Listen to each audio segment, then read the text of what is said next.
ஆண்டவராகிய இயேசுவின் நாமத்தினாலே இந்த காலை வேளையில் கூட உங்கள் யாவரையும் வாழ்த்துகிறேன். கர்த்தர் உங்களை ஆசீர்வதிப்பாராக. இந்த நாளிலே கூட 1 பேதுரு 4ஆம் அதிகாரம் 10ஆம் வசனத்தை கூட வாசித்து தியானிக்கலாம். அவனவன் பெற்ற வரத்தின்படியே நீங்கள் தேவனுடைய பற்பல கிருபையுள்ள ஈவுகளை பகிர்ந்து கொடுக்கும் நல்ல உக்கிரான காரர் போல ஒருவருக்கொருவர் உதவி செய்யுங்கள். மிக அருமையான வேதவசனம். இந்த வேதவசனத்தின் கடைசி பகுதியில் கூட ஒருவருக்கொருவர் உதவி செய்யுங்கள் என்று சொல்லப்பட்டிருக்கிறோம். மெய்யாகவே கர்த்தருடைய பிள்ளைகளாகிய நாம் ஒவ்வொரு நாளிலும் ஒவ்வொருவருக்கும் நாம் உதவி செய்ய நாம் கடமைப்பட்டிருக்கிறோம். நாம் உதவி செய்ய வேண்டும்.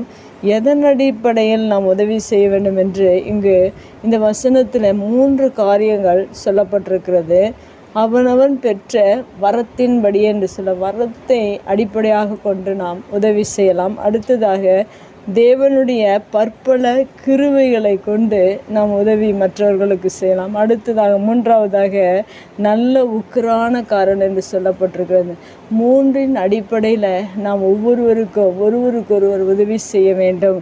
ஒருவேளை நமக்கு தேவன் இங்கு வரத்தை கொடுத்திருப்பார் என்றால் அந்த வரத்தை மற்றவர்களுக்கு பிரயோஜனமாக அநேகர் அதில் பலப்படும்படியாக, அநேகர் ஆவிக்குரிய வாழ்க்கையில் வளரும்படியாக அந்த வரத்தை நாம் பயன்படுத்தும் போது நீங்கள் மற்றவர்களுக்கு உதவி செய்கிறீர்கள்.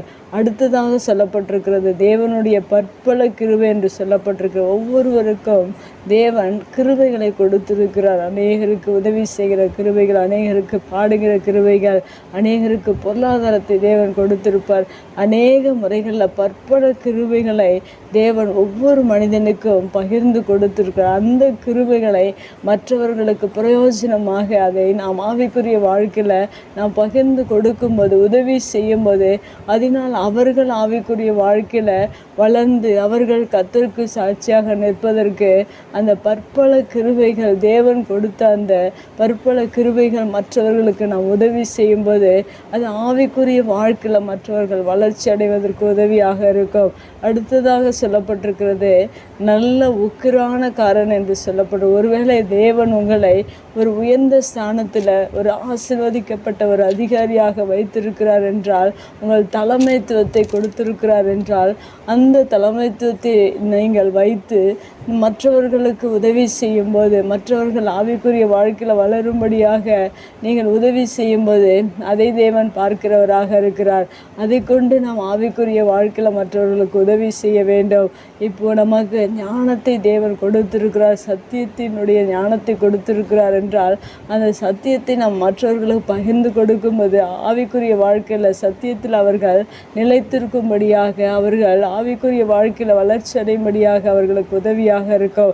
இப்படிப்பட்ட ஒரு நல்ல உக்கிரான காரனாக இந்த பூமியிலே நாம் வாழ வேண்டும். நமக்கு தேவன் பகிர்ந்து கொடுத்திருக்கிற பற்பல கிருபைகளை மற்றவர்களுக்கு பிரயோஜனம் உள்ளதாக நாம் உதவி செய்ய வேண்டும். தேவன் கொடுத்திருக்கிற வரங்களை, தீர்க்க தரிசன வரங்கள், இன்னும் அநேக வரங்கள் வேதத்தில் சொல்லப்பட்டிருக்கிறது. அந்த வரங்களை எல்லாம் கர்த்தருடைய பிள்ளைகளுக்கு, ஒவ்வொரு மனிதனுக்கும் நாம் பிரயோஜனமாக உதவி செய்யும்போது அவர்களும் ஆவிக்குரிய வாழ்க்கையில் கிறிஸ்துவின் அன்பில், கிறிஸ்துவின் பரிசுத்தத்தில் அவர்கள் நிலைத்திருக்கும்படியாக அநேக காரியங்களை தேவன் நமக்கு நம்முடைய வாழ்க்கையில் ஆவிக்குரிய ஆசீர்வாதங்களை கொடுத்திருக்கிறார் என்றால் நீங்கள் அதை கொண்டு மற்றவர்களுக்கு உதவி செய்யுங்கள். அதை தான் இந்த வேத வசனத்தில் சொல்லப்பட்டிருக்கிறது.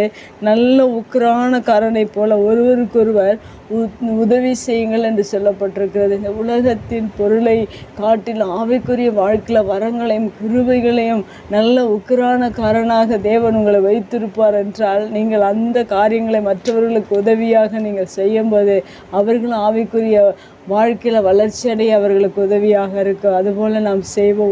ஒருவருக்கு ஒரு உதவி செய்வோம். கர்த்தர் நம்மை ஆசீர்வதிப்பார். கண்களை முடிச்சு பிக்கிறார்கள். அன்பு தகப்பனே, இந்த வேதவசனத்தில் நீர் கற்றுக் கொடுத்திருக்கிற இந்த காரியங்களை நாங்கள் கற்றுக்கொண்டு மற்றவர்களுக்கு உதவி செய்ய நீர் எங்களுக்கு கொடுத்திருக்கிற வரத்தின்படி, பற்பல கிருபைகளின் ஈவுகளின்படி, எங்களுக்கு கொடுத்திருக்கிற நல்ல உக்கிரான காரியங்களை நாங்கள் தொடர்ந்து செய்து மற்றவர்களுக்கு உதவியாக ஆவிக்குரிய வாழ்க்கையில் வளர்ச்சி அடையும்படியாக நாங்கள் உதவி செய்ய நீர் எங்களுக்கு இந்த வசனத்தை கற்றுக் கொடுத்தபடினால் நன்றி. உடைய வார்த்தை கேட்கிற ஒவ்வொரு பிள்ளைகளும் ஒருவருக்கொருவர் உதவி செய்து ஆவிக்குரிய வாழ்க்கையில் மற்றவர்களை வளர்ச்சி அடைய மற்றவர்களுக்கு பிரயோஜனமாக உதவி செய்ய நீர் ஒவ்வொருவருக்கும் கற்றுத்தரும்படியாக நம்முடைய சமூகத்தில் எங்களை தாழ்த்தி ஒப்பு கொடுக்கிறோம். இயேசுவின் நாமத்தில் ஜெபங்களும் நல்ல பிதாவே, ஆமேன்.